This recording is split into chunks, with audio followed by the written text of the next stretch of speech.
Lucy Terry Prince was a remarkable woman. Enslaved at a young age and brought to the American colonies as a young child in the late 1720s or early 1730s, she lived in the area around Deerfield, Massachusetts. It was there that she composed a poem about a raid staged by a group of indigenous Americans against a group of European settlers, and she titled it Bar's Fight. More than 100 years later, it was published in a newspaper based in Springfield, Massachusetts, and that was the first recorded publication of a work of literature by an African American. Although Lucy was reputedly a prolific writer, none of her other works have survived. Bar's Fight did by oral tradition, handed down by one generation to another verbally, before its publication in 1854. Her life's journey eventually brought her to Sunderland, Vermont, where she lived out the last 24 years of her life. Her remarkable story includes arguing and winning a case brought to the Vermont Supreme Court, where she persuaded the court to honor her original claim to the property in Sunderland. Earlier, in the 1750s, the man she married, Abijah Prince, bought her freedom, and they came to live in Guilford, Vermont, and there raised a family of 6 children. Abijah was an entrepreneurial, hard-working man who was one of the original proprietors, or landowners, of Sunderland when the townships of Vermont were first being laid out and chartered in the 1760s. He owned property in Guilford as well, and never wound up living in Sunderland, but Lucy did. Lucy Prince passed away on July 11, 1821, and with this year being the 200th anniversary of her passing, the town of Sunderland has adopted a proclamation, which has been followed by a state resolution, honoring one of its foremost citizens whom many people have probably never heard of. Over the past few months, a group of local residents have tried to answer 2 questions. Was Lucy buried in Sunderland? Maybe. Town records are inconclusive. But now, another mystery has been clarified. Where was her property located? After extensive research, it appears it was located in an area accessed off of Ondoa Road and near the present-day railroad line and Sunderland Hill Road. Jeff Dexter and Jim and Avis Hayden have dug deep to find the spot of the Negro Lot, as it was referred to in town records, and we met up with them in the Sunderland Town Hall recently to learn more. The town of Sunderland was formed in about 1765, and Abijah was an original proprietor. There were 60 original proprietors, and to get on the proprietor list, you had to pay Governor Wentworth £100, and it was sort of like a political payoff. Once you were on that list, you could draw from a hat every time they did a subdivision. And I think they did 5 subdivisions in Sunderland to cover all of the land mass. But the first subdivision that they did included Lucy's lot. Abijah drew from a hat, lot 20. And so our challenge was to find lot 20. So what we did is we realized that the 50-acre lots that were laid out uniformly in the first subdivision were exactly 50-acre lots. 100 rods on the bottom of the lot, wide, and high it was 80 lots. They were all uniform, just like that. So Lucy's lot being lot 20, we simply took the distance from the Arlington line to the northwest corner of lot 20, which was 4 lots or 400 rods. We know how long a rod is, so we measured that.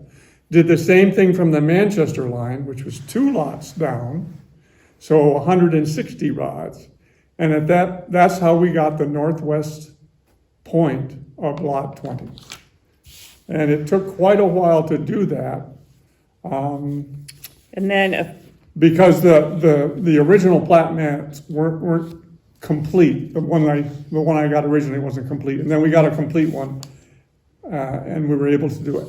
But the original map, see, like this one, which is what the town has, doesn't have any bearings on it. It doesn't have any landmarks, although you can kind of see the Battenkill River up there, but it was really hard to go from. So a cousin of mine was able to superimpose this plat map over a Google Earth map of the town of Sunderland so that you can see, he could key off this northwest corner where Arlington and Manchester come together, and you can find lot 20, and then you can see where it is in the present day.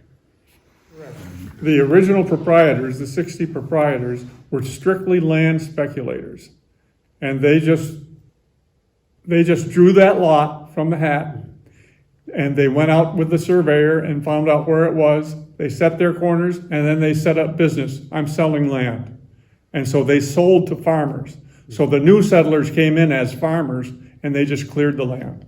And many of them, maybe most, were not Sunderland residents. Exactly. Correct. They were, most of them outside businessmen, land speculators. Right. That's how they made their money. Which is where Abijah, again, he was from Guilford, that's where his home site is and was, but would farm this land before, I think, he sold it, maybe? He sold some of it. He probably sold much of it, yes. Okay. Yeah. He may have kept lot 20 for his children. We don't know that. Yeah, we don't know. He had several pieces of land. So one other little interesting historical tidbit is the person who wound up with lot 21 was a gentleman named Amos Chipman, Chipman. And before the rights to lot 20 were ever straightened out, and Lucy and her family had a place to live, they were living with Amos Chipman on lot 21, at least according to the 1800 census.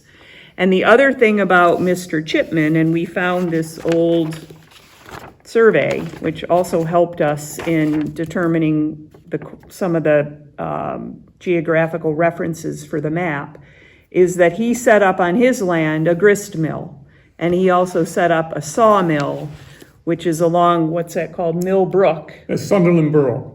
Yeah, it's what we know today as Sunderland Borough, but it's along the Mill Brook. Those two mills were set up, so that formed the nucleus of the town at the beginning. And in that survey, it mentions, or in paperwork associated with the survey, it mentions adjacent to the Negro lot. Right.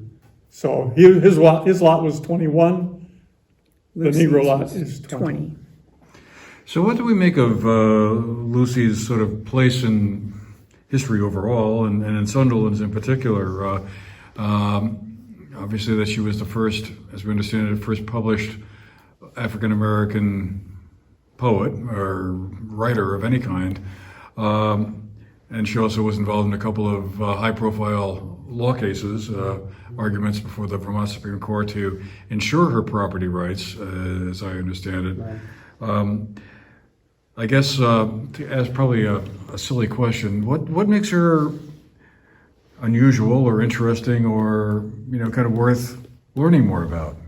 Well, I would say the fact that the era that we're looking at and how much she overcame coming over from Africa as about a 5-year-old child being stolen from her parents, going to different families in New England, but highly intelligent, a religious person, and then to be able to, achieve all that she achieved in terms of, as you say, the court battles, from harassment of neighbors down in Guilford to the illegal taking of her land up here for tax purposes in Sunderland, arguing her case. Again, not formally educated beyond, maybe an elementary type education, but just the intelligence, the ability to communicate so well with in a court setting. Her storytelling prowess is legendary. People would come from miles to listen to her talking about the life experiences she had right up to the day she died. Again, it's raising a family as a widow for many years. a farming person, having a farming industry business too. So, yeah, just the accomplishments, and again, in the time of the beginning of our country for a African American woman to achieve are just, in my eyes, amazing. And I think Sunderland is very proud that she was a former resident of our good town.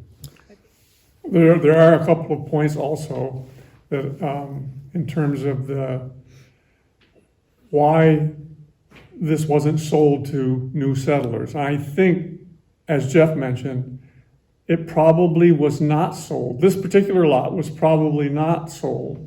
I think Abijah probably held it in reserve, but he died. And nobody lived here. And all of a sudden, they see this huge lot 20 with 50 acres on prime farmland. And when it came up for taxes, nobody paid the taxes. Lucy probably wasn't notified over in Guilford. Right. And so Mr. Brownson bought the property for taxes. Lucy came over here, found out that it was owned by another person, appealed it to the Supreme Court, won the case, but since Brownson bought it legally, it was his. But as I understand it, the Supreme Court awarded Lucy $200 or said to the town, make this right. Is that your understanding, Yes. Jeff? Yes. And so what happened, and we have the deed of this, is the town of Sunderland paid Mr. Brownson $200 for 18 acres of lot 20. The town owned it, but Lucy had the right to live there as long as she lived. Lucy and her heirs And had her the right heirs. to live there, and that's why the property stayed in the family until the last one of them died. And one other thing that I wanted to mention is we got a great deal of information from this book, Mr. and Mrs. Prince, How an Extraordinary 18th Century Family Moved Out of Slavery and Into Legend. This was Gretchen Gerzina. Her husband Anthony also helped. A number of years ago, they published this book after a great deal of research throughout Vermont, Massachusetts, Rhode Island, everywhere. And we really have to say that without this book, we wouldn't have had anywhere near as much information as we needed. And so if anyone else is interested, this is a great book to get. It's not only historically great to read, but it's one of those that you can't put down because, as Avis said, you learn so much more about these individual family members and what they did for the United States and in general and in Vermont in particular. So a great book to have. The town of Guilford is also expected to host an observance of the bicentennial of her passing. History is filled with many surprises. The Princes were surely among the first African Americans and former slaves to own property in Vermont. They also faced intense hostility in several of the places they lived. Lucy and her husband's life were two black lives that indeed mattered. For the GNAT-TV News Project, I'm Andrew McKeever.